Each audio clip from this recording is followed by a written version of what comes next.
And Hello, everybody, and welcome back to the We Talk Sports podcast. As always, I am Corey, along here with my co-hosts Gerald and PJ. How you guys feeling today? Like $1,000,000, you know? Hard to like everything, complain. $1,000,000.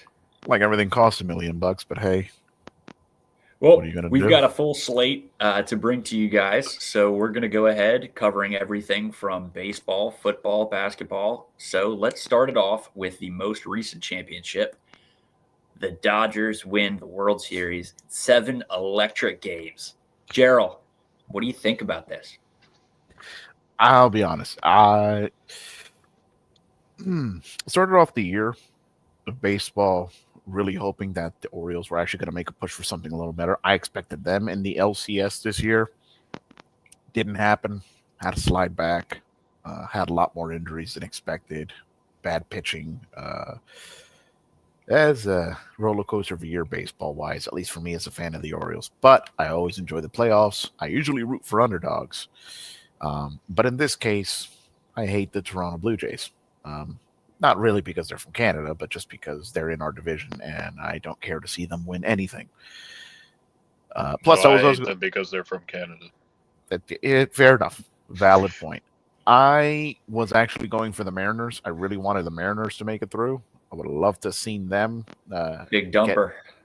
Yeah, absolutely. But Mariners but were my but team, man. it was so good. They're fun to watch. But then Toronto ruined the party. So we root for I guess the current kings of baseball. 2 years in a row, three of the last Yeah. 5 years. I've got we won in 2020. People called it the Mickey Mouse. Then we went ahead, waited a couple of years, had to let the other teams in line get them. Then we ended up getting it 2024. And then we back to backed it for the first time since the Yankees of the early 2000s. PJ's Yankees. You were in diapers when that was happening. Yeah, it was great. And now I just get to hear about that all the time while I watch the forsaken offspring of the boss fucking Well, sell my franchise down the river. Can't wait. PJ's got something that Gerald doesn't have, or Gerald has something that PJ doesn't have in the case of knowing that every other AL East team has made the World Series in the last 5 years or in the last 8 years. You've got the Red Sox winning one over the Dodgers, then you've got the Rays falling to the Dodgers, the Yankees lost, and now the Blue Jays lost. So the Orioles, only team out. I have a million notes on this World Series. Probably aged me about 15 years watching it all, from that Game 3 to the Game 7. I, Yamamoto's insane. Jeez. No, that Adds was a a hell of second a World series. Series. Adds a second World Series to join his Olympic gold medal and his World Baseball Classic gold medal. Kershaw retires with his third ring, putting him at a 2.53 career ERA is nuts. First ballot, unanimous. Book it. And, second mention of MVP, I would give it to Will Smith. Highest batting average on the team, and he caught 65 innings in those 7 games. Also, He caught 2 whole games in the span of one game. 18 innings on his knees. that 18-inning game was insane. Unfortunately, I didn't see And it. Will Smith still has the legs to hit that clutch homer in Game 7. There you go. Honestly, what was that quirk of the thing that the last 6 years there's been a Will Smith that won a World Series? Yep. Yeah, from the Braves. Yep. Yeah, that's insane. Honestly, for me, and I'll say this kindly, I think the better team won the series just outright. I don't think the team that was playing better during Game 7 won Game 7 until the end. I say that because Toronto had numerous chances to do basic baseball maneuvers that would have gotten them at least one extra run and ended the game. I'm thinking off the top of my head on that is like the very first thing that pops up. PJ, your boy, Isaiah Kiner Falefa is It- got a sliding glove on as a pinch runner and slides with his feet. And slide with his You're not- foot. Slides with his Why foot. even slide? Doesn't Why even take a slide? secondary lead at all. He's out in front of the plate. Why even slide? Just run through. You'll beat out the. As a neutral party watching that World Series, because obviously I can't stand the fucking Blue Jays, nor could I support the Dodgers based off of, last History. year. I was fuming watching that last inning. I was like, this is brain dead ball, bro. I've never seen some shit like this. I was worried that was going to... Aside from Aaron Boone putting in Nestor Cortez, but, Yeah, there were a lot of moments in that Game 7 that had me worried, and other things where the Blue Jays got, I wouldn't necessarily say, it's a combination. They got unlucky, and the Dodgers just made the right moves. Of that play at home plate with bases loaded, you've got Miggy Rojas falling as he's throwing it. He's not even looking at Will Smith when he makes that throw. Will Smith takes his foot off home plate, barely gets it back on in order to get him out. Later in that, you look at Vladdy, who almost had one go out and it missed by about 10 feet. And not to mention the incident in left field, which resulted in a dead Enrique Hernandez. If Andy Pages wasn't a foot taller than Kike, that ball is a crash, and that's the end of the World Series. Yeah. I was worried. I've seen it in my dreams a million times. I thought it was here's over. the thing. I'm watching them run. So did each other Kike. saying, So did Kike. I'm watching this play unfold. I'm like, they just tossed the World Series over some dumb shit. No. That is a substitution that Dave Roberts made in that inning. He pulled the center fielder we had in and put him in, and it paid off. And it wouldn't be the first time. The assumption to be made, it wouldn't be the first time Andy Pages has made an error in the outfield with a game to win on the line, with an important game to win on the line. Case in point, the game that I went to against the Dodgers for Cal Ripken night, which best baseball game I've ever been to, because I saw a 8.2 inning no hitter and then it got crashed out and we won. That was the game after I was there where my buddy called. He called the home run at the beginning of the inning. Yeah. First of all, free baseball anytime is great. Love free baseball. And I called free baseball. I didn't know how much free baseball I would end up calling, but in that Game 3. Oh, my goodness, yeah. No, that was in the Game 7. I called free baseball. You did. I texted you, and I'm just like, I just texted your name, like Corey, and you're just like free baseball incoming. Free baseball. You called it in like you called it in the 4th inning too. I was just like crazy. It's nuts. I mean, I'm looking at everything that went into that World Series. In my memory, it was the most electric, the most stressful as a fan, and being 100% transparent. Coming out of the wild card round, I had said and stated and stood by that the only challenge for us in the playoffs was going to be the Phillies. I did not see the Blue Jays as a threat. And I don't think that the Dodgers really did either. And that's what got them jumped. Every single game won on the road, except for one that the Blue Jays took. Every other game won on the road. Is that correct?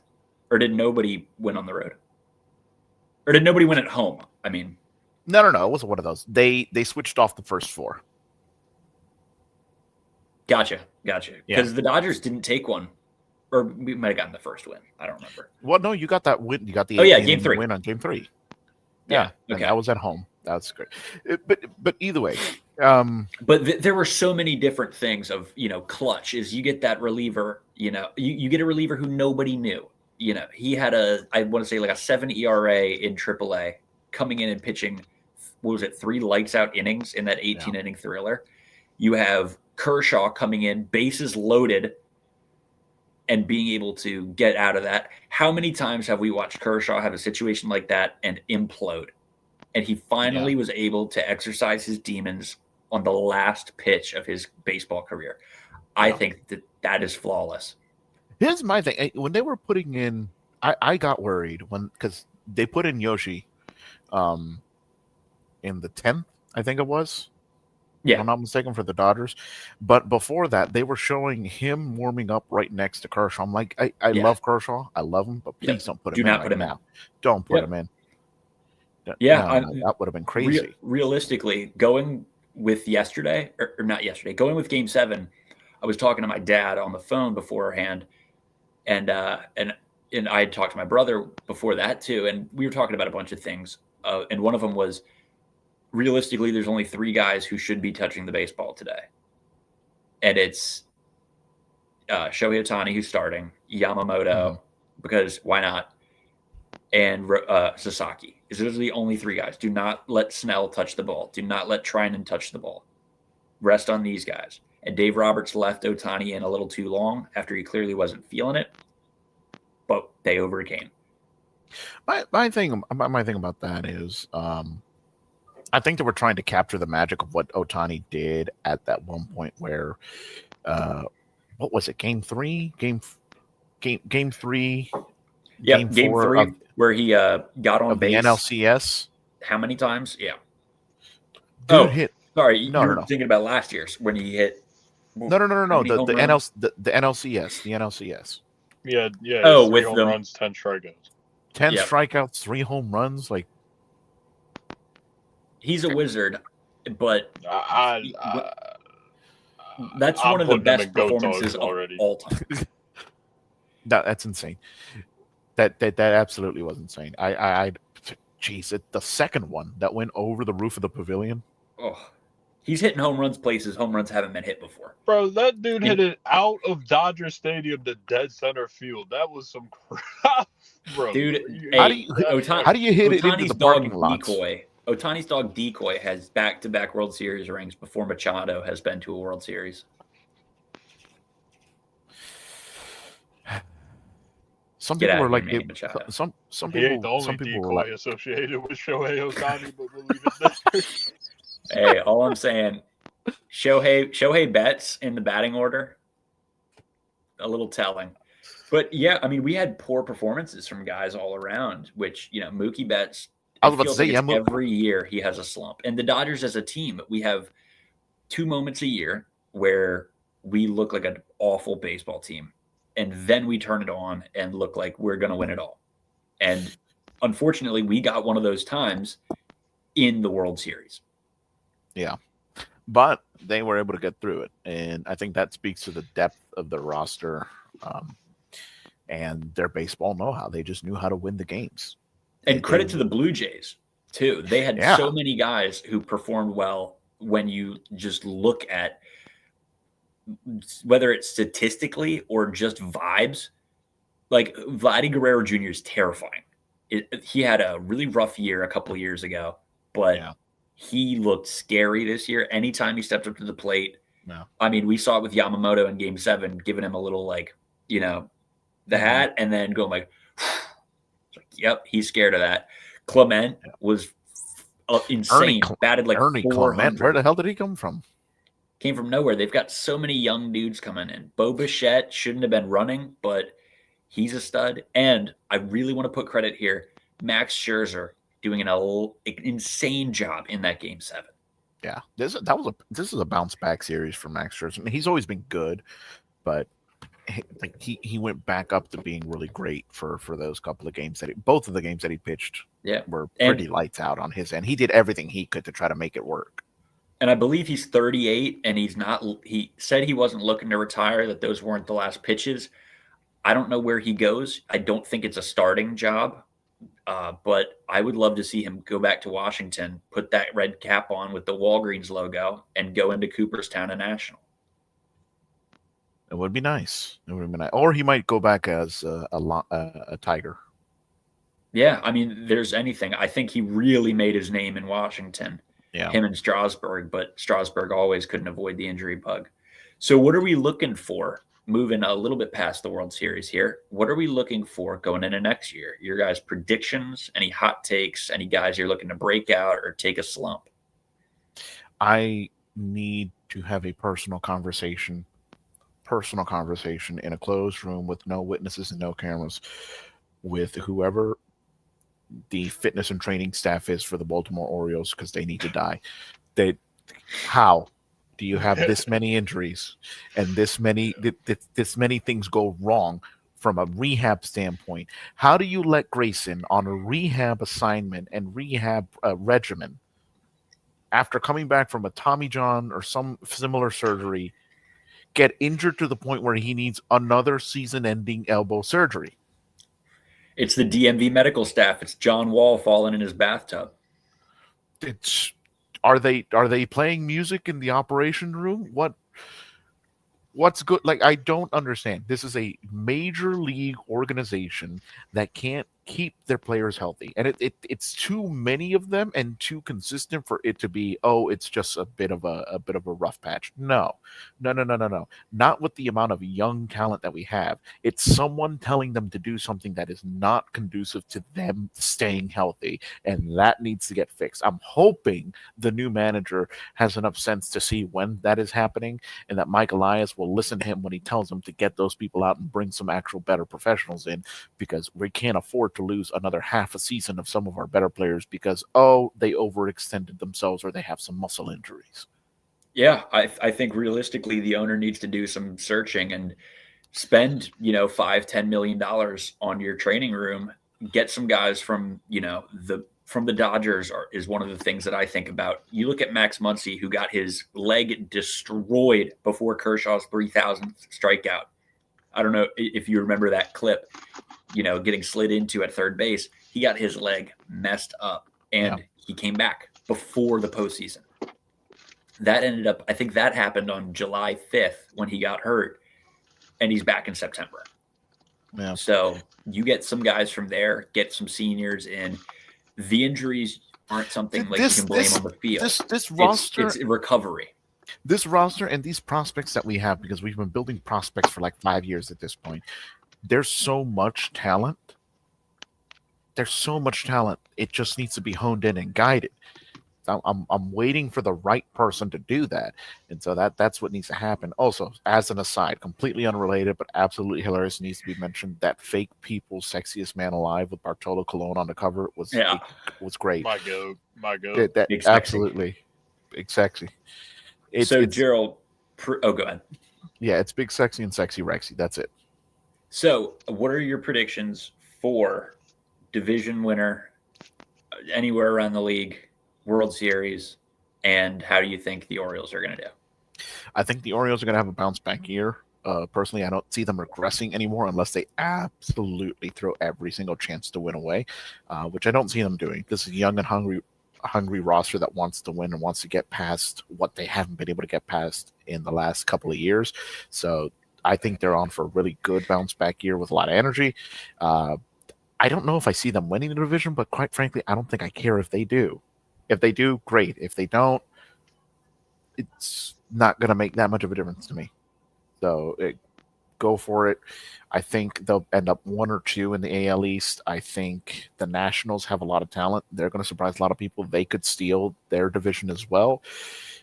Yankees, second place, first or second place. I think it's an Orioles-Yankees division this year.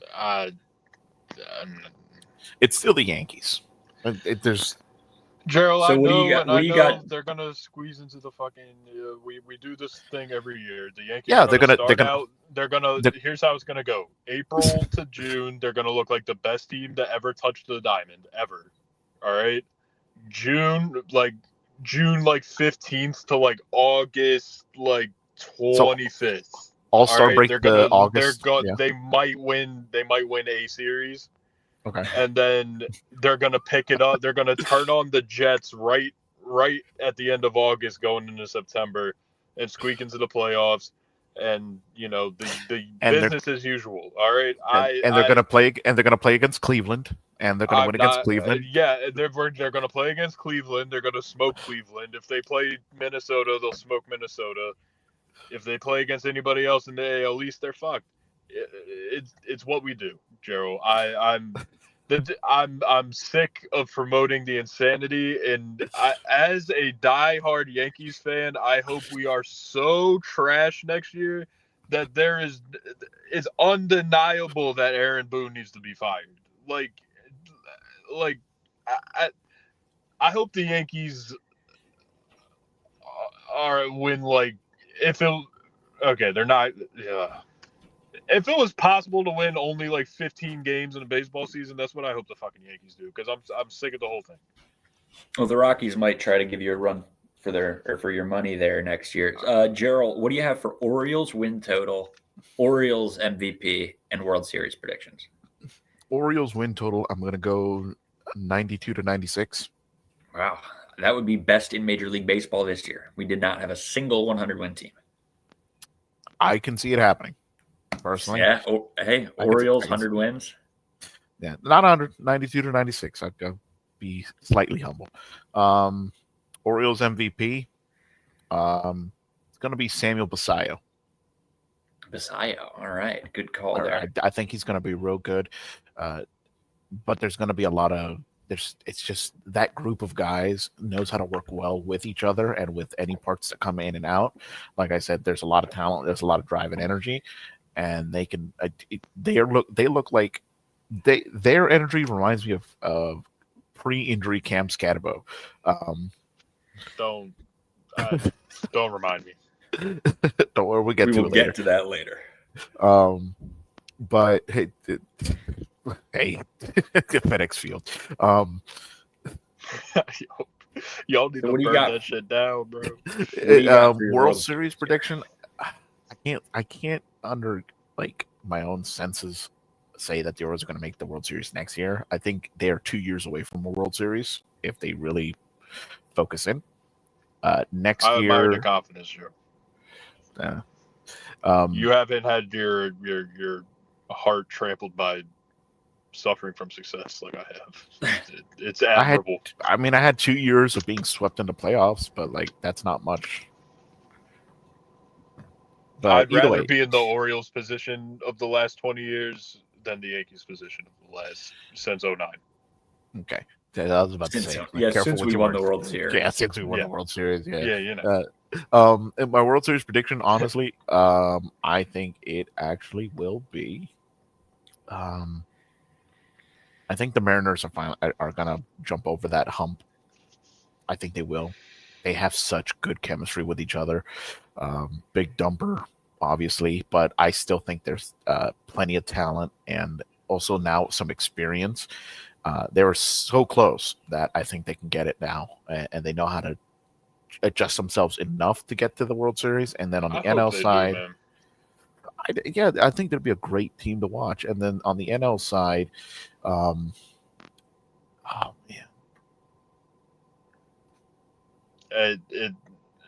man, Gerald, we could play this game, but it's the Dodgers fucking league for the next. And as long as they're paying, I want to mention something before you say any. I want to mention something before you say anybody except the Dodgers.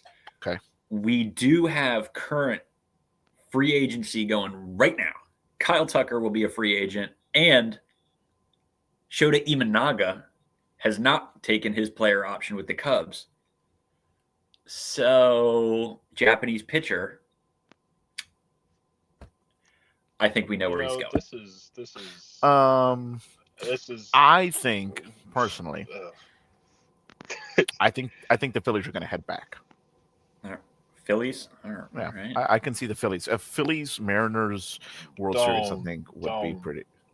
Why are we? Phillies Mariners might have the least viewers of all time. I cannot stand the city of Philadelphia, nor even the hypothetical of them being in another championship. I'll give them this. Go 2 years without a championship, they'll be insufferable. Yeah, I'll give them this. That's it. They have a pretty great turnout for baseball, which you can't say about everybody. But half the city's unemployed. I would hope the arena's fucking good. Yeah, so is DC right now, but they're not showing up. So, PJ, go ahead and walk me through what you think about your New York baseball Yankees, how they're going to perform next year, win totals, MVP, and your predictions all around the league. The win total, they're the Yankees, so I'm setting it at like 86 at least. But again, all right. So here's what I think, like baseball mind is going to happen, and then I'll tell you what I hope as a fan. Baseball mind wise, I mean, you got Garrett Cole coming back, adding him with Fried and Schlittler, and we're gonna have a solid rotation. It's gonna be nice. And then I'm sick of the power bat nonsense. I think that needs to end. I would love to see a team that can manufacture runs and not just hope for Aaron Judge to launch of fucking like 450. I don't get what to think. You're muted. Can you hear me now? I can't hear you, brother.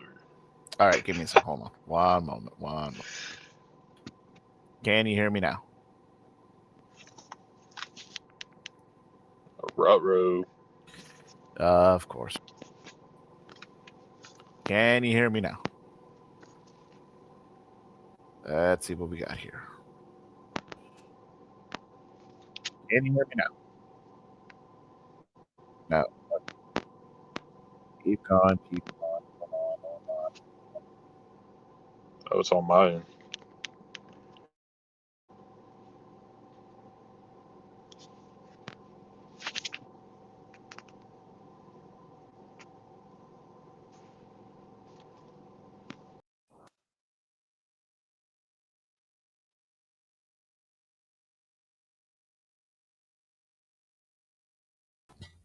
Sorry about that, folks. A little technical difficulty there. Gerald, you were coming through just fine. So we lost our resident Yankee enthusiast. I'm going to go ahead and relish this offseason, not think too much about the future. All right, I can hear y'all. Can you hear me? Yeah, we got you, PJ. All right, we're back. So I'm not going to sit too much on the future until opening day. However, I believe that next year the Dodgers put it all together finally. Come out with 104 wins. The Dodgers finally MVP. put it all together. Yeah, get a three-peat. So I think it's 104. I think the Dodgers MVP themselves, probably Shohei. But aside from him, it's a little bit tough here and there. I'm going to go ahead and give it to Freddie Freeman. He's a dog. The fact that the team has 5-6 future Hall of Famers on it right now is insane. Because you look at guarantees, and Kershaw was a guarantee. Freeman's a guarantee. Betts guarantee. Ohtani guarantee, as long as he doesn't take steroids. Then you look at some other guys that could sniff it. Will Smith is going to be up there in the future. Yamamoto is going to be up there in the future. Glasnow could if he ends up doing something. You've got How about so much talent. Roki Sasaki can. Yeah, Sasaki can do that. He's so young. They've got skill. Now, when it comes to the position players, there's, I was going to say less depth. But, outside of your, big four there, or I guess big three Hall of Famers, you've still got Max Muncy out there. You've still got Teoscar Hernandez signed. So we're not really slipping up too much when it comes to depth or signings that we need. So I'll give it 104 wins, first in the NL West. Go ahead. It'll be like a 2 seed. Somebody else is going to be crazy. The Rockies do the wildest comeback in the history of baseball. 111 wins. My prediction across the league a little bit is that the NL West is going to be funky. I think that the Rockies somehow are a fun team. I think the Diamondbacks can put it together. I think that the Padres will be fine. I don't think the Giants will really have much. Depending on how free agency goes, keep an eye on Detroit. So that's going to be part of my World Series prediction here is I've got Dodgers and Detroit if Detroit retains their players. And if they don't, then it will be Dodgers Astros. And for the AL East, I think that the Boston Red Sox are going to win it. Let's go ahead and say that the Orioles don't make the playoffs. Yankees do, get bounced first round. But it's going to be an exciting year. We've got ABS coming, the balls and strike system for challenges. I believe each player gets each team gets a certain amount of challenges. Should be interesting. Should have been implemented this year, especially with honestly, how well it worked in the minors the year previous and how well it worked in spring training. But for whatever reason, baseball has a way of messing up its own timeline with implementation for changes. But the changes have been good. We've talked before about the different changes that exist that have existed in baseball and how things have shifted over. Banning to shift, bigger bases, the pitch clock. Everyone thought would ruin baseball, and somehow has made it even more popular. I will say, it helps when you don't have a guy up there taking 45 seconds, a la Baez for the Dodgers, who used to take 50 seconds in between pitches. That's true. There's also certain things that I think didn't need to change. Like for me, there's no reason to have do they still have, at least during the regular season or maybe even later, do they still have the lead runner on second in the extra innings? Yeah, during the regular season. Yeah, they don't do it in the playoffs, which is fantastic. You need to keep it off. I think they shouldn't have it. They do it in the regular season. That's what I mean. Because you've got 162 games and it's a grind. They don't want 18-inning games on a Wednesday. I guess. Because at that point, you also have to think from an ownership angle. When you go into extra innings on a Tuesday, Wednesday, you've already lost 75% of the fans at the game. You're not making money because their primary seller at these ball games is booze sales. And when you stop selling, 8th inning, and it goes into the 10th, 11th inning, you're not making that sale.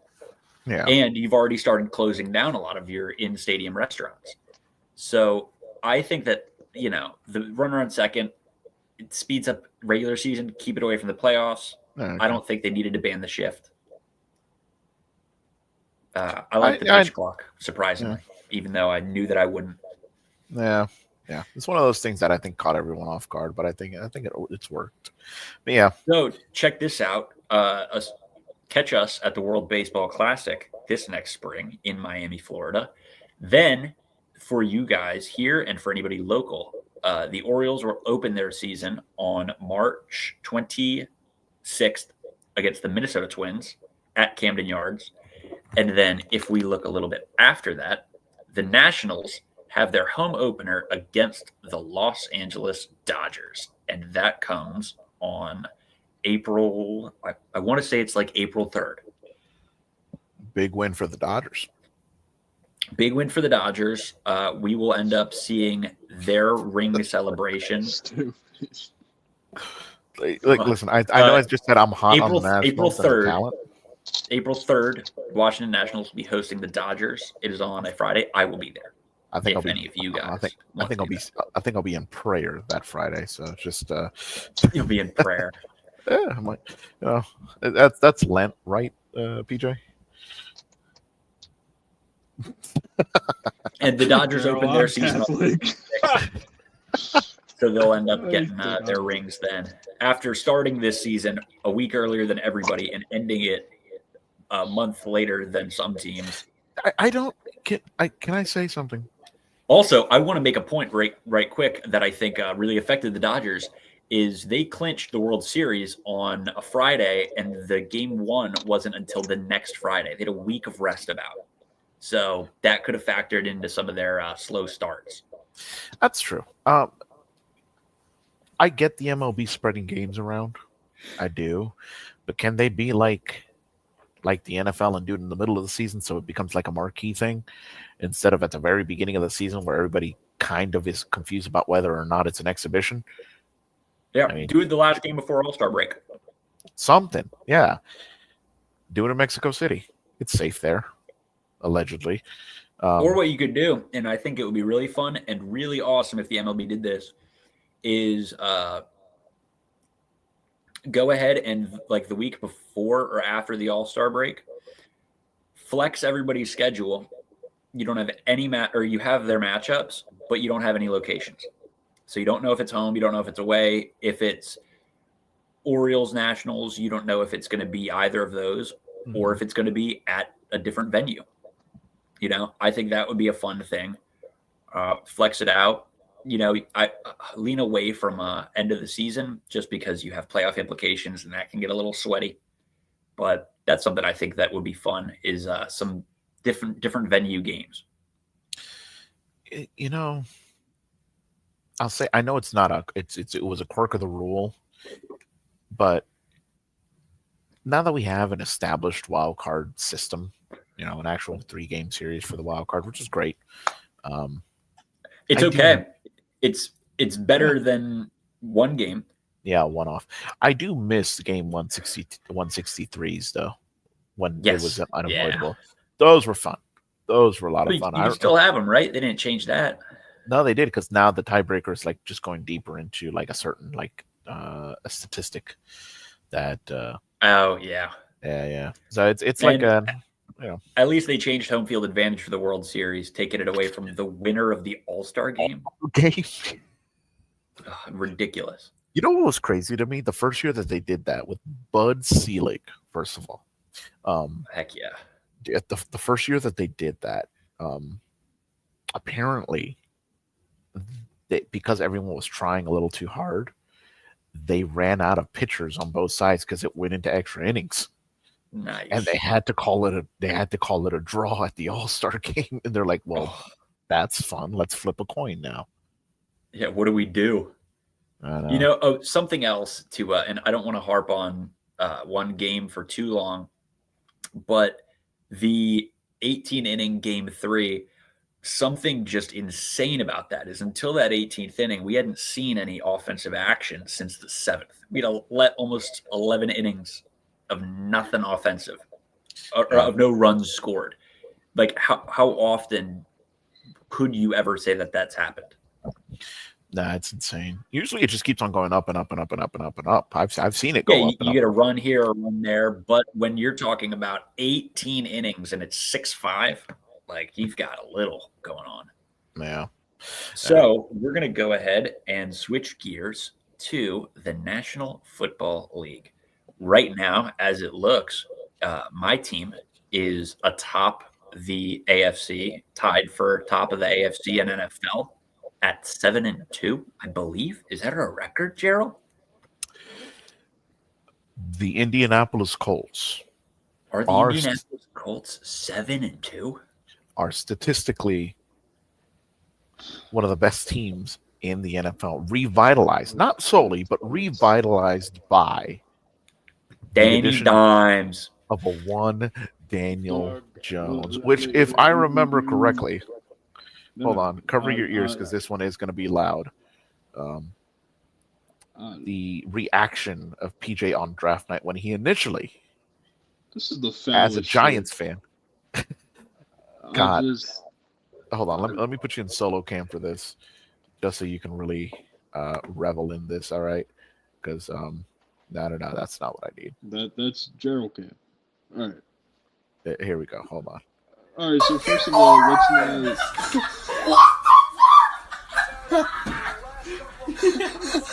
Oh my God! You fucking pieces of shit! From Duke. What was that last part? Hold on. That was your reaction to Daniel Jones becoming, at that point, your franchise's savior. Here's the thing. I have it on deck. I had to, so don't hate me for it. But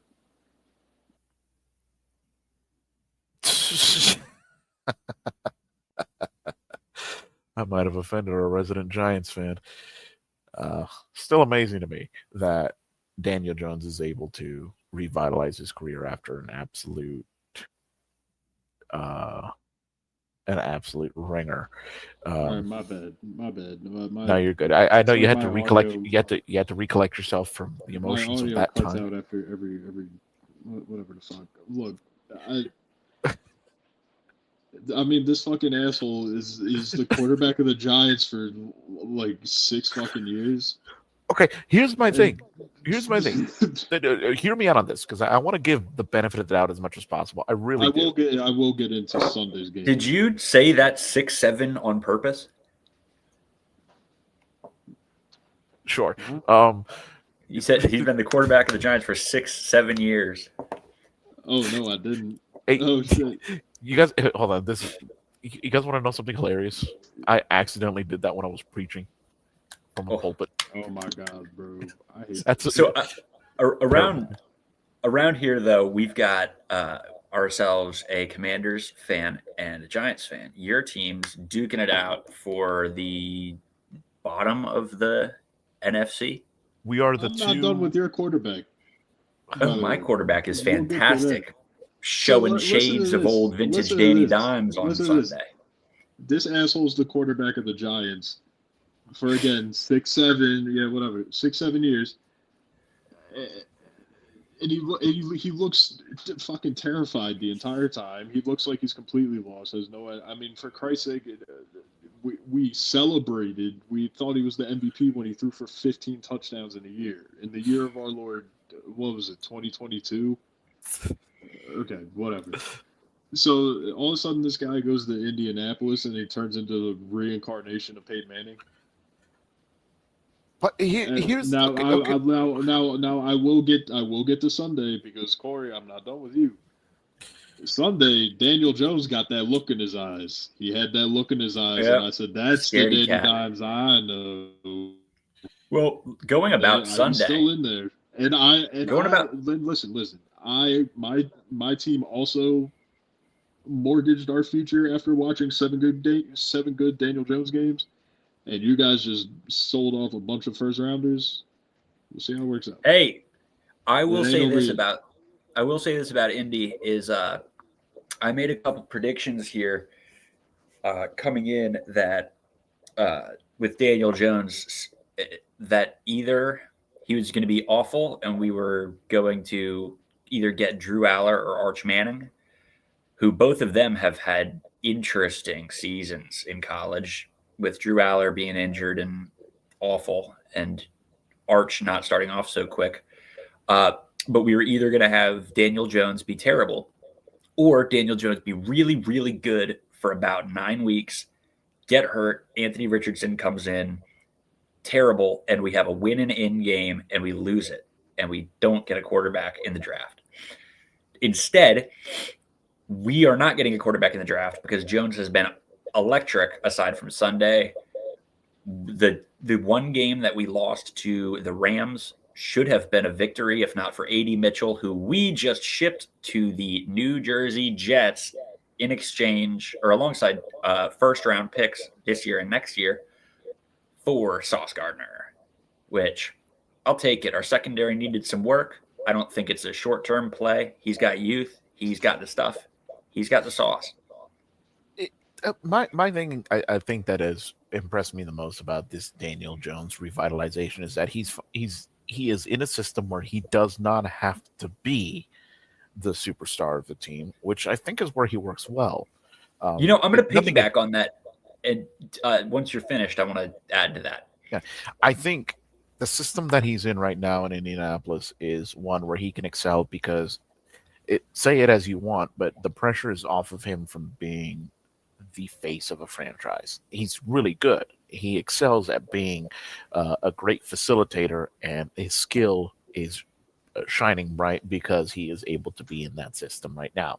I think that's what was lacking in New York, especially the last couple of years or so, once his running back threat left and they were not able to replace it with anything comparable or anything that could garner the same level of attention. I mean, I understand that, but you also have to understand that last year, the year that we didn't have Saquon, he was still he was hurt. He only played like 7 weeks of the year. He was still dog shit when he had Saquon. So here's yeah. Go ahead. Well, you get into the organizational issues of the New York Giants, and we're going to be here until the baseball season is back. But with Daniel Jones and his performance on Sunday, just how I'm looking at it is we, as a team, had 6 turnovers. he threw 3 picks, and we lost by a touchdown.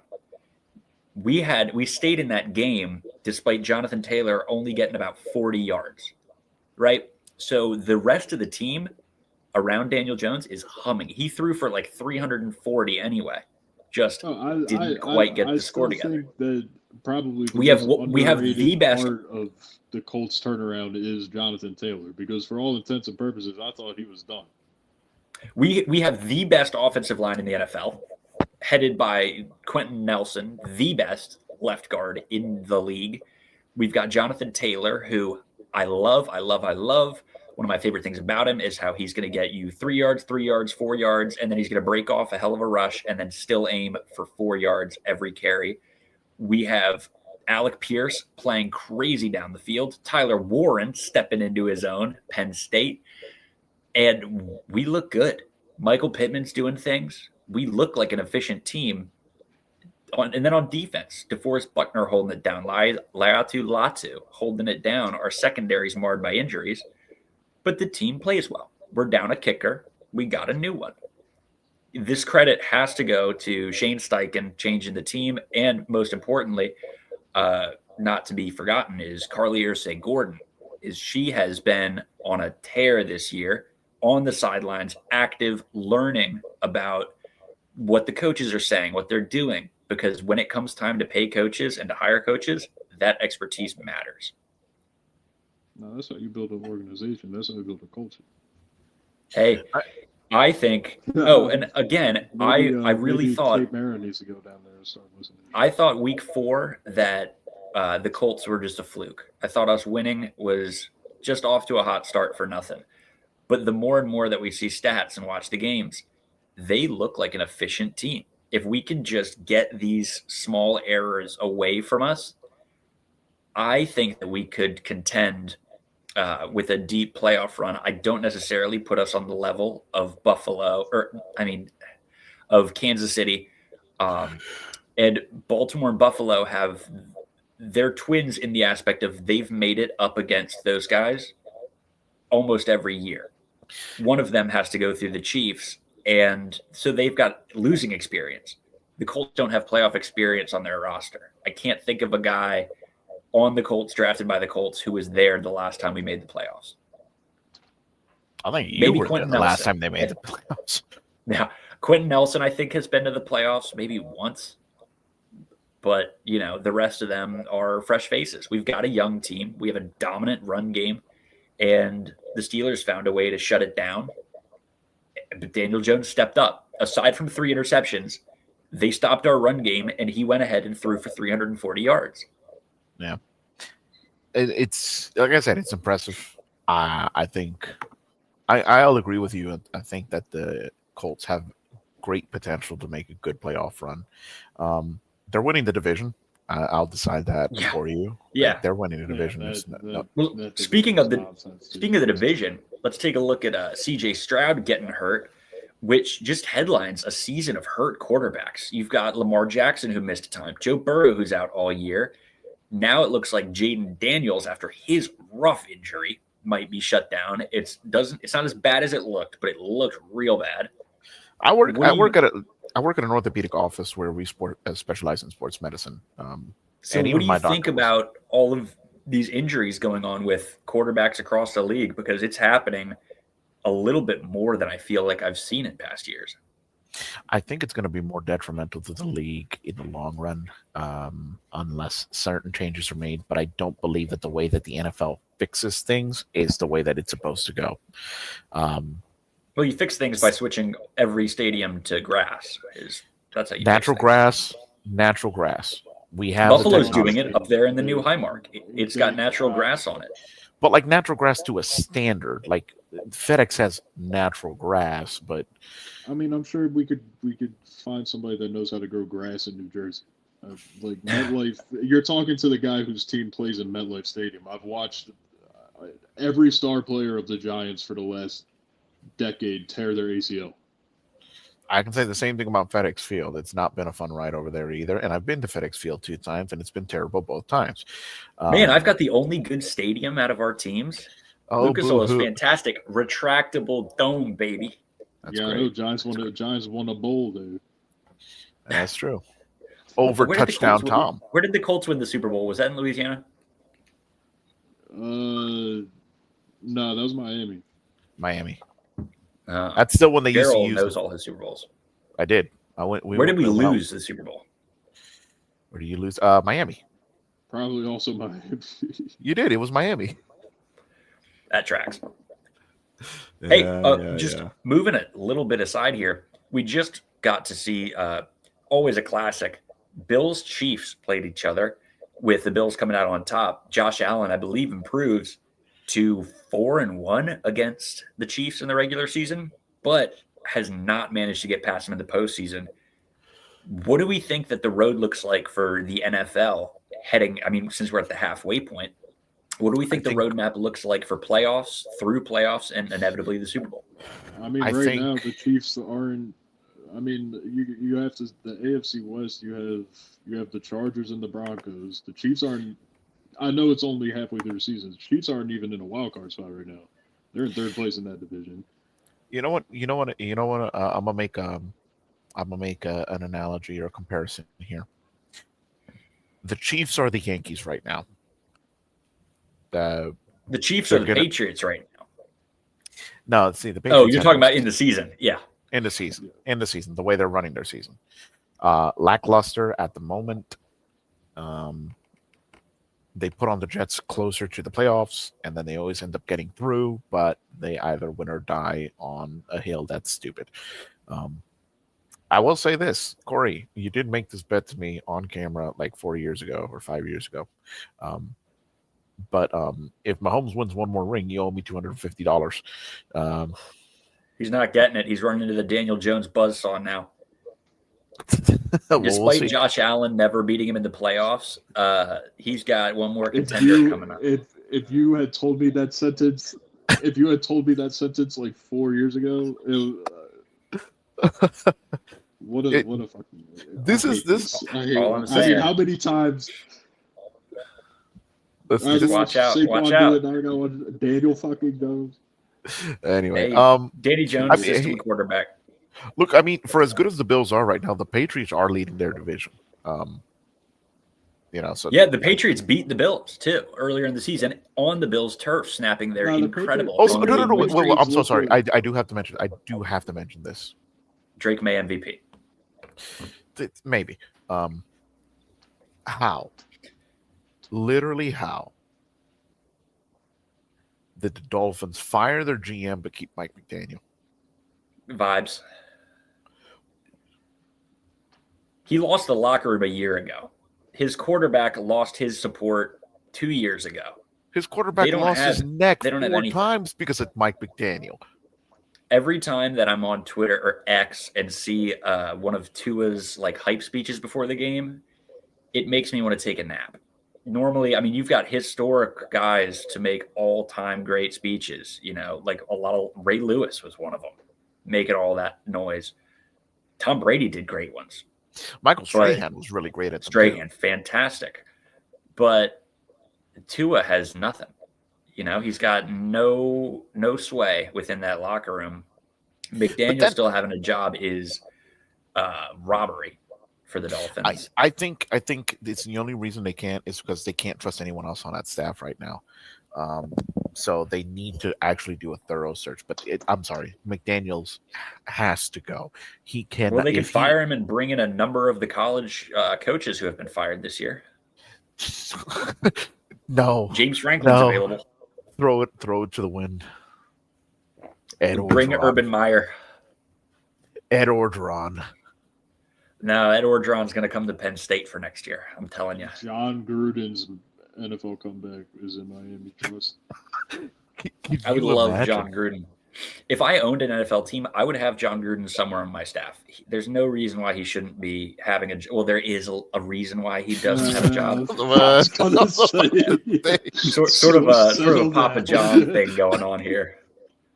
But John Gruden. Corey. By the way, sorry, you were right. I was right about. I usually am. The genesis of this podcast happened the day I went to visit you on March the 15th, 2020 when literally the world shut down, and you said, "Is this Papa John's day of reckoning?" And my God, you were right. Hey, I think that we hit a schism. Maybe the rapture was a little different than we had imagined, and it only took like Macho Man. So, just saying, if Ringo Starr is still alive, then we've got a little bit of hope left. So, PJ, let's look at the Giants for a second. We've got Jackson Dart playing fantastic. You lost your star wide receiver in Malik Neighbors earlier in the year to a leg injury. Now you've lost your running back who can't slow start, but has really taken off after that. He got a bad injury there too. Where do you see yourself finishing out the year and looking forward? I mean, finishing out the year, we might finish with 5 wins, and that's like a positive outcome. But I mean, it's all you can do with injuries and whatever. The defense looks good. They're falling into the same trap as the last several years where the offense isn't, that defense is on the field the whole game. They're gonna get tired. Yeah, the Giants have a really tough stretch coming up the next 4 weeks. They've got Bears, Packers, Lions, Patriots. Say again? We have the hardest strength of schedule in the league. Yeah, it's going to be hard fought. The only wins you might come up with are going to be divisional coming up at the end of the year. Yeah, I mean all right, look.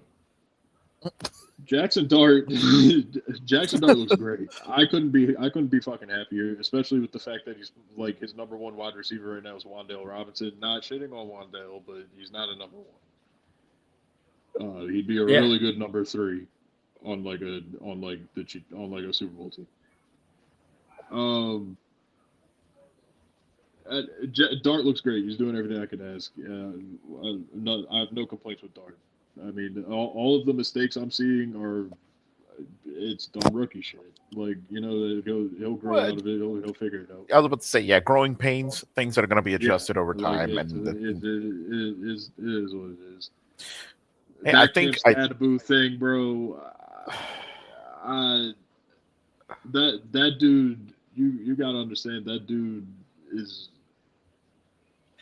If he, God forbid, it turns out he can never play football again, they need to keep him on the staff. And so he is a culture changing, like, that's a guy that turns around franchises, dog. And I mean, I couldn't be happier that we have him on the damn team. I was honestly, I did get actually upset when he got injured because he was exploding onto the scene, and he just seemed like a lot of fun. Reminded me, the vibes, in a better way, if this makes sense, reminded me of the energy that Gronkowski brought to the. Yeah, but even more forward facing is, I mean, he's got that youth to him that everybody can, kind of relate to in our demographic here. But he's fun. I mean, him and Jackson Dart had a charisma, and to see him go down doesn't just hurt the run game. It also hurts the fan base, the vibes, everything. I mean, bro, like I said, Jackson Dart looks good, and he's up to be face of the franchise. But like Cam Scadaboo's face of the franchise, like culture changing material, bro. Like that, anyway. Next year, that's what I'm next thinking. year. It depends. Dayball is not surviving the season, and quite frankly, neither. I mean, you said that about Boone. Well, I mean, you have to look at it for the Giants in back-to-back years. Now, Saquon had a monster season last year. Daniel Jones is having a monster season this year. Yeah. You start to think that maybe you're the problem. When all of your exes are dog shit, maybe you are the bad ex. Yeah. I mean, that's the truth about everything about the Commanders coaching staff back when Mike Shanahan ran the show. Yep, absolutely. All right, guys, right here, real quick. I'm looking at fantasy trade deadline. 0 PPR. Do I trade away? I have. We'll see what happens. Do I trade Jonathan Taylor for Justin Jefferson? No, No. no reason to. It's a half dynasty league. And I have to get rid of Jonathan Taylor like in the offseason. Sell high. Get Jay Jettas. I mean, if they have All to right. eventually, I might as well. I mean, I guess it's not going to be the So, end of the world. But Gerald, also, I also do want to mention Justin this. Jefferson for sure next year. Ah, shit. Gerald, your Commanders here just suffered a terrible injury at home. The fourth quarterback to go down in that exact same position. That And spot, the team hasn't been very electric this year. Bill has been not what we thought he would be. Where do you go in the rest of the year? What do you look for? I think at this rate, they didn't start the way they needed. They didn't start off on the right foot, and I think that set the tone for whatever reason for how the season's gone so far. They've just not just the injuries, because it hasn't just been the injuries. It's been questionable decisions on the coaching staff and the coordinators and the types of plays they want to run. Like the stuff that worked last year, because it worked. They had an amazing run last year. They got into the playoffs. I think they overhit and got into the NFC Championship game when they weren't ready. And obviously, they didn't win it. But everyone was thinking, "Oh, how good are they going to be this year?" I'm like, I don't think they had enough time to gel and to settle. They hit a lot of sparks right last year, and now we're seeing coming back down to okay. Now let's actually try to reorganize everything. I did like Debo Samuel. I don't think he's producing as much as he could be, but that's also based on the lack of protection that Daniel Jones had been getting, or Mariota had been getting in the games that they played. And then the running back situation being so inconsistent, meaning that it's not much of a threat or enough of a threat for it to be a factor in how other teams are going to prepare for it and playing against them. And now with the injury to Jones, who I'm on the fence because I've heard people saying, "Why are you playing when you're that far down?" But then again, it's the third quarter, it's the middle of the season. I understand wanting to actually still try to get this through, and I think it was probably something that Daniel Jones really wanted, is that he wanted to keep going through, and he wanted to actually make an impact and try to claw back whatever he could. But at that point, then you need the adult in the room to say, "Hey, no, just we're going to sit you down. We're going to get through this game and go look towards next week," because he had an injury earlier in the year that had been bothering him. So even though that's not the injury that ended up causing the problem at this point, the risk was there. And that's my thing. The risk management seems to be what the issue is with this team at this moment. They want to push, they want to push, they want to push, they want to be better than they were last year. I don't need to have that kind of energy. I needed to have the plays and the system that's going to work well for your guys and your talent pool to be able to win games. I don't know. It's making me question. What time in the game did he get hurt? It was the third quarter. That's why I say I'm on the fence about it, because I understand why he was still out there, but he was down and they weren't doing anything. Yeah, but I mean, what do you look like as a fucking? What do you look like as a coach if you're pulling your starter in the third quarter? I know. That's why I Yeah, said at that point, it's a little ticky tack. At that, you're just conceding. You're giving up in the third quarter, versus you just don't have trust in the guy. I think it would be terrible for locker room morale, bad appearance, just all around. I get it. I do. I mean, we've seen teams come back from a lot worse this year. I mean, it just happened to the Giants. They gave up 35 points in the fourth quarter. Yeah. Yeah. I know. I get it. Like I said, I get it. I understand it. I understand both sides of whatever the argument is. That's on 50-50 on it. I'm not making a call on it. It's not my call to make. But now with what they have upcoming, and if I get to pull up the schedule here, this season, I'm not worried about it at this point. The season's the season. It's going to finish how it's going to finish. I'm indifferent to it because we have the Lions. we may still win against the Dolphins, depending on how things go. We have the Broncos, the Vikings, the Giants. We're losing against the Eagles. We're probably going to lose against the Cowboys again on Christmas Day, and then we're going to lose against the Eagles again. By the way, what a way to end the season. Eagles, Dallas Eagles right now. Yeah. I don't like having divisional matchups that close. Why are they not more spread out? Especially when any divisional matchup is always a pick 'em, you know. Right. But either way, I'm not worried about the rest of the season. What I want them to do is to start looking at how to build a system around the strengths that Daniel Jones offers, but also they need to bolster the other parts of our offense that just are not there. Namely, we need an actual running back, a number one running back. I don't need them to be the top of the league. I need them to be people that can actually be the running back of the team. None of this running back by committee. That's not going to work. And so once you get that done, and you're not going to get Debo back. You have Terry. You can get another receiver, maybe not of the same caliber, but you can get another serviceable receiver, and you get a good running back. Then the offense goes popping off again. Because if all else fails, Daniel Jones can still kind of get a few yards at this point. But really, the defense has been what's letting this team down more than anything else. I don't understand why they can't adjust. They're stuck with one game plan, and they're getting fried on it every single time. Secondary's as bad as it was 3 years ago, and nothing's being done to bolster that up. Lattimore towards ACL too, right? Yeah, or some other type of heavier injury. I don't know. There's many different things that need a good amount of attention. And I think it's going to take some time for that team to get back to being quality and a threat. I'll ride it out because I always have, but I'll stifle my expectations. I'll keep it at that.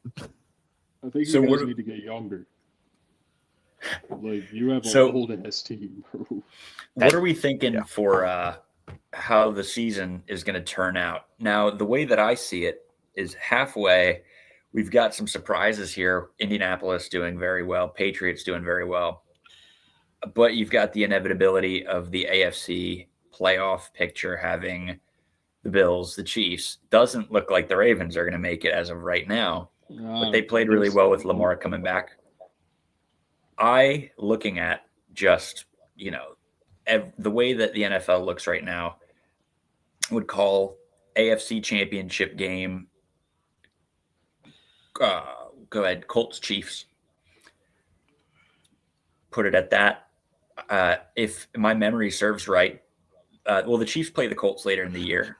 The Colts are the only team, aside from the Chiefs, that Patrick Mahomes has never beat in the regular season. He has beat them in the playoffs, I believe, back when we had a different quarterback situation. I would see that for the AFC, and you can tell me who wins that one. And in the NFC, I think that it's a little more of a crapshoot, but watch out for Detroit and watch out for Tampa. I was about That's to say my call. I was about to say the Buccaneers. Baker Mayfield, MVP. He is going to keep on getting better, keep on winning those games. Keep it on watch. There's something I really like about Baker Mayfield. He's grown on me so much because when he was in college, I hated him. But how can you hate the boy? The Boomer Sooner, baby, planting the flag, getting public intox. No, Baker's been the GOAT, bro. But no, but here's I like are really solid. I like his style. It just works for me. It's something I enjoy. But I think the Buccaneers can make a really, really deep run. And in that same vein, what seed are they right now? They're I don't have a full overall seed, but they're 6-2, which is the same as the Seahawks and the same as the Eagles. So they're all tied for third in the NFC. They're gonna have they might have 2 home playoff games. I mean, they just beat the Saints. They play the Patriots on Sunday, and then they play the Bills. Which, by the way, I mean the Patriots look good. I'm not taking away from the Patriots look good. Drake May looks great, No, they do. but They do. they also have a cupcake schedule. And yeah, you can say they beat the Bills, but it's a divisional game. I don't care who you are. It's a divisional game. So Yeah. But okay, so the Buccaneers have the Patriots. I think they can win that. They have the Bills. Yeah. I don't think they're winning both Is of it those. in New England or is it in Tampa? This one The is Patriots game. the Patriots game's at the Ray J, Yeah, the Bucks are winning that. and then where am I? There we go. Patriots game at the Ray J, and then they go to the Bills the following Sunday. That's a tough one. I don't know if they will. November, mid-November in Buffalo. Tell me, is that like a 4 o'clock game, 8 o'clock game? 1 o'clock. 1 o'clock. Whatever. Then they play the Rams. One of the Baker Bowls because Baker's in played for LA? both teams. In LA, yeah. That's actually Sunday night. I think that's it. If the Bucks, I'll tell you what, I think that is game of the year material. It's always the random ones. Yeah, it is always the random ones. You remember? I'm telling you right now, that game's gonna be a dogfight. I'm sure it'll be good. And then after that, they host the Cardinals. That's a win. They host the Saints. That's a win. Yeah. They host the Falcons. That's a win. You're dumb, bro. The Falcons are like trash. Listen, you know who the Falcons need right now? Taylor Heineke. There you go. Yeah. Falcons have the Colts coming up in Berlin next week. And the Colts get a week off, and then we'll play at Arrowhead. Yeah. Daniel Jones will feel right at home. We're talking about looking at the Bucks. They do have a really favorable schedule, I think, and I think they can do a lot.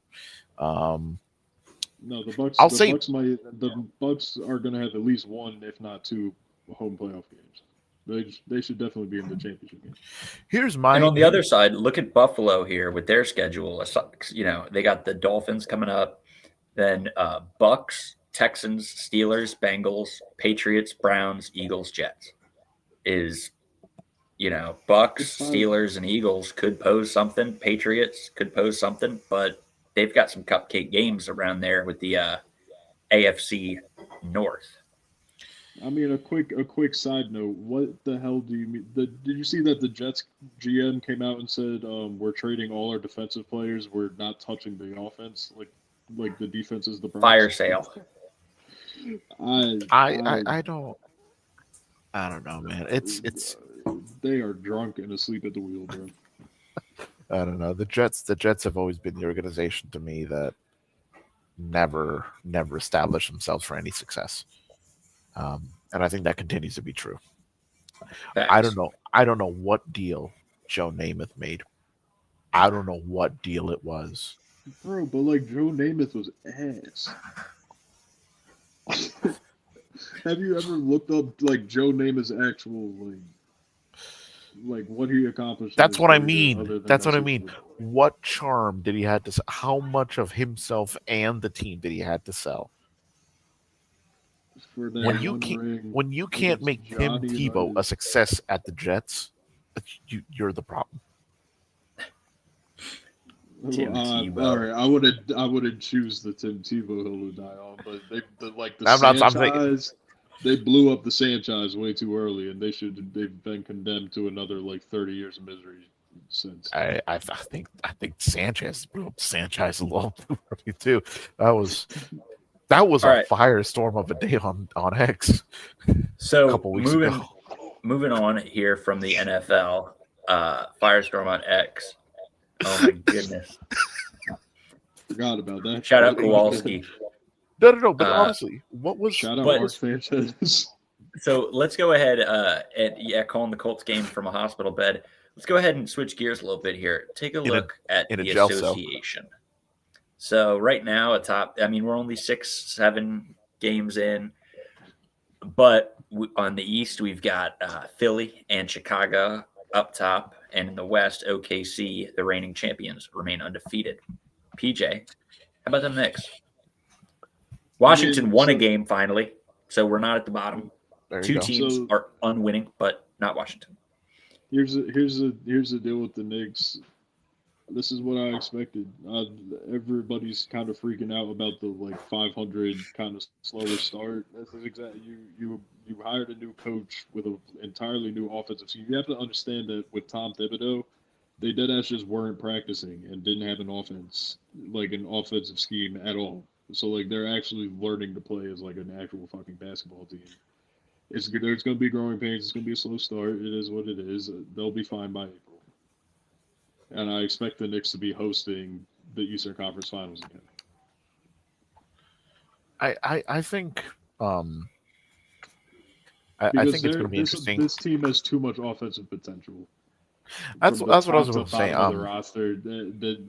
You can't. It was never going to work with Thibodeau because you can't have a defensive-minded coach with Jalen Brunson and Karl Anthony Towns as your star players. It's never going to work. So lean into your strengths and just go, bro. And I'm telling Carl you, Anthony Diddy. in the times, and I haven't missed a Knicks game yet this year, except for last night off that fascist bullshit. But when they're in rhythm and like the Mike Brown offense is fully flowing, they're untouchable, bro. Like I'm telling you, once they finally kick it into gear, like it's ring time. I There you think go. I think it's definitely going to be an interesting watch. We've said it now, and we are now fully ingrained in this reality of the NBA where there is no super team. There are no ultimate favorites. I'm By the way, excited. the second apron thing is the greatest thing that Adam Silver ever did, blowing up the whole super team things. As much as I hate Adam Silver, I'm so happy that you can't have a Yeah. super team anymore. It makes the league enjoyable because everyone what has else the makes ability. the league enjoyable, Gerald? NBA on NBC. I was just about to say, listen, from the nerding out about the production quality of a broadcaster, everyone has been so jaded by ESPN's coverage of the NBA for the last 6 or 7 years, where they've been riding on LeBron and this same tired pundits and Stephen A. Smith being the head of your pundit team for NBA analysis, and he hasn't been good since LeVar Ball was in his studio. Not even to mention that, it's just there was no soul to the broadcast, bro. There was no stakes. They were broadcasting finals games like it was a Tuesday night in January, bro. But that's what I mean. That's what I mean. Production value was so low, and they just didn't care because ESPN made the mistake of believing that they were the reason people were watching sports, and it's not true. Yeah. We enjoyed personalities. I enjoy the This Is Sports Center commercials and the different anchors and reporters that have been part of the ESPN family, and they make it fun.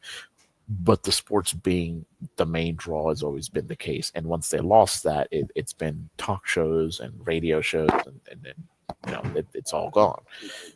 The season opener with the Thunder game, that was because NBC had the season opener, Right.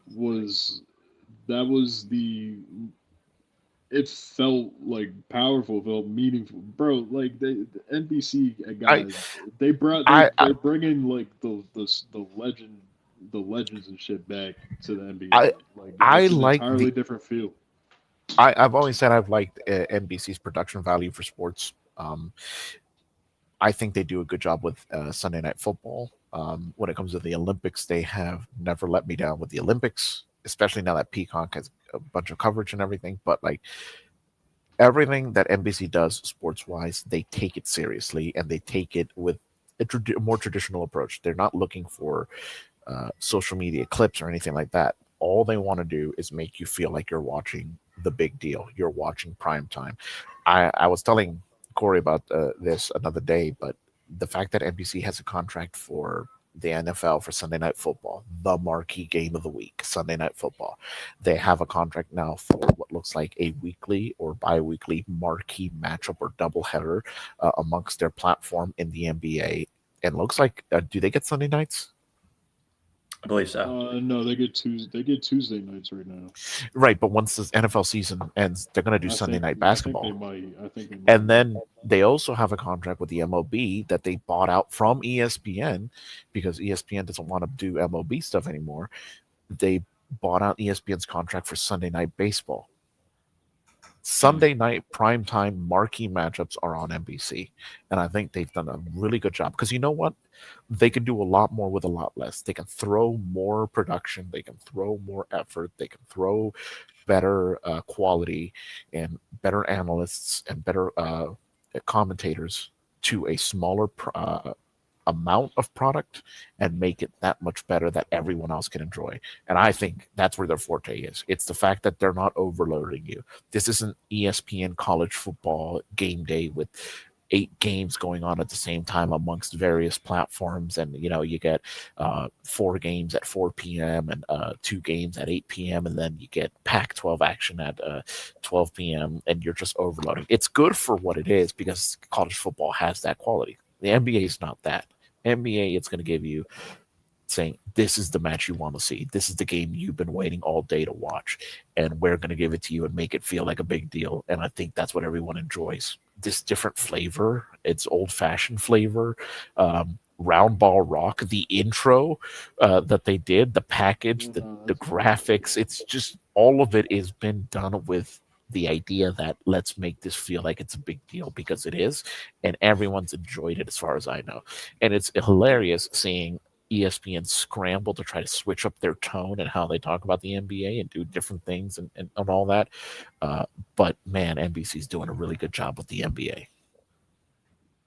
Yeah, I mean, you love to see it anytime that you can get a new audience in and onto your network.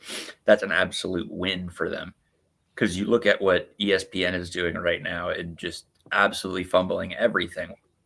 Meanwhile, if they're taken off, then people are going to leave. They need somewhere to go. NBA has been one of the harder markets to try to pursue on a national scale just because, people get like inundated with super teams and the 5 stars that get national coverage.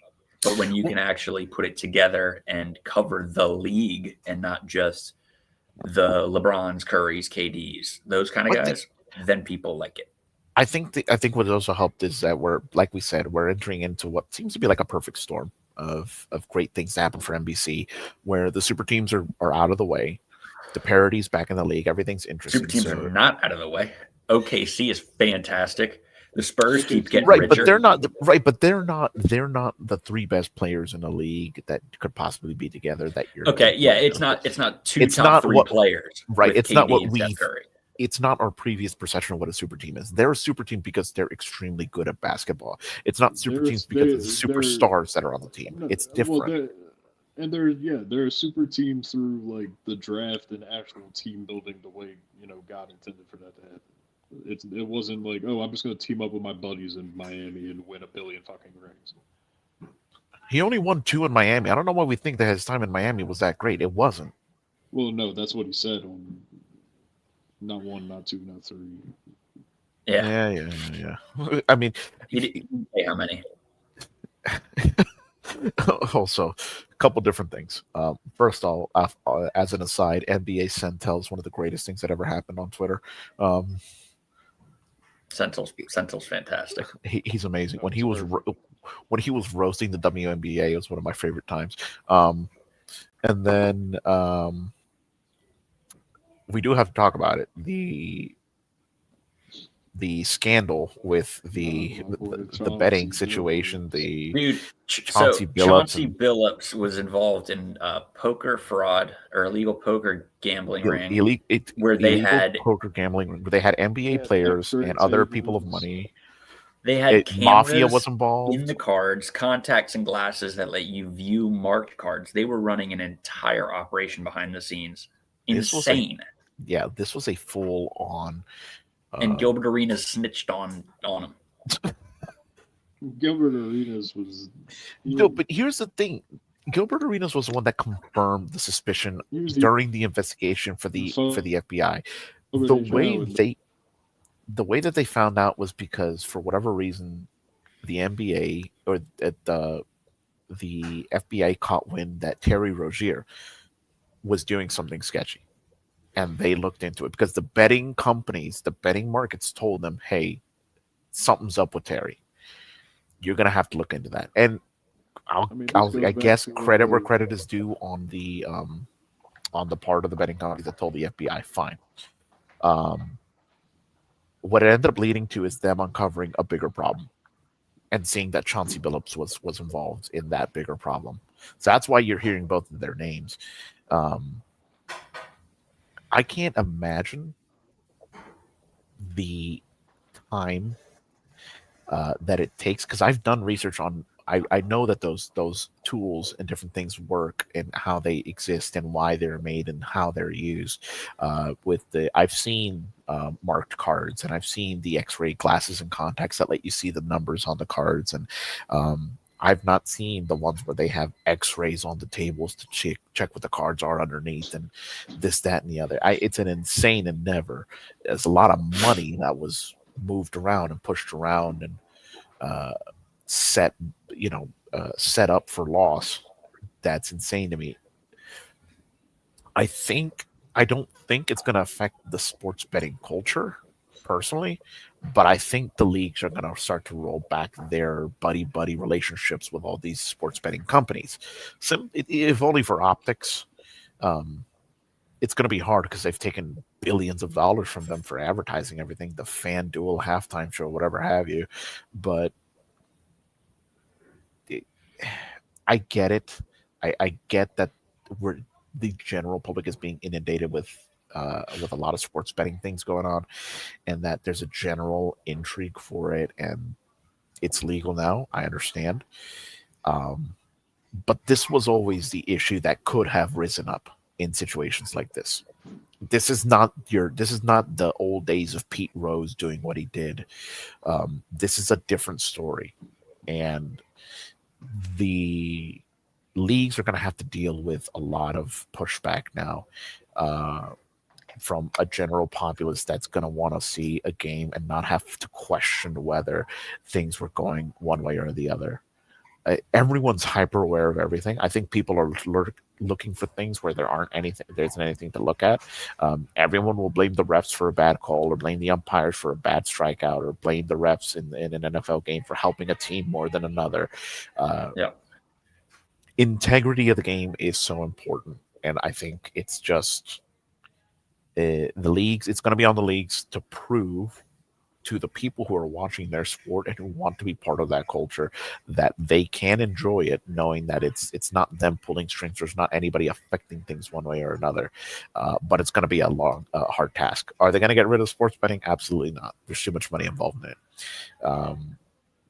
Yeah, are they going it's to have to definitely a make some? situation Yeah, where you can't put that toothpaste back in the tube, no. and everything surrounding, like with optics, you look at ESPN covering it, and they have a ESPN bet banner at the bottom of it. Everywhere you look is FanDuel, DraftKings. It's not ruining, but it's having a MGM Sportsbook, Caesars Sportsbook, Caesar Superdome. I mean, these companies are washed with money. Um, and it became another form of money and ingress for the leagues and for the media companies because the TV deals that they have with them and the advertisements and everything is also part of the equation. But I'm interested to see what steps each league, because every single league is going to have to do something. Because if they're not going to say something outright, it's only going to foster more questions. So again, interested to see how it goes. Um, and I don't know. What do you guys think would be the future for Terry Rozier? Because it looks pretty pretty set forward that he did throw some form of his game for the sake of someone else's benefit in a betting. He's never touching an NBA court again, and he might not be he might be in prison. Yeah. That Well, is it's true. it is fraud. They haven't really set a precedent for that yet, but I think we're gonna start seeing that with what happened to Jonte Porter. So we're gonna have to take a look at that. Well, we're coming up on about an hour and a half here, so we're gonna wrap up. PJ, closing remarks and thoughts. Giants finally have our quarterback. We'll see how it goes. The Knicks, it's ring time. Need some dip for my chip. See y'all in June. And the Yankees are the Yankees, man. What do you want me to say? All right, Gerald, go ahead. Big international tournaments coming up next year that I'm excited for. Like I said, World Baseball Classic in March, Winter Olympics in February in Italy, by the way. So you're going to have to cheer for them, PJ. I'm sorry, but they are going to lose a lot of medals. I think the NHL is going to allow their players to go on the hockey break for the Olympics. That should make it interesting. So keep an eye out on that. And then World Cup in the summer, biggest party of the year. See how well that goes. I'm excited. All right, and I've got a World Series to celebrate. Current parade is going on. They're all phenomenally intoxicated. Kike Hernandez is a vibes guy all time. So we're going to keep that rolling. Colts are a wagon. Penn State's terrible. Hopefully we get Ed O. But that's all that I got. And as always, we've been the We Talk Sports podcast, and we will see you next time. So, yeah. See you.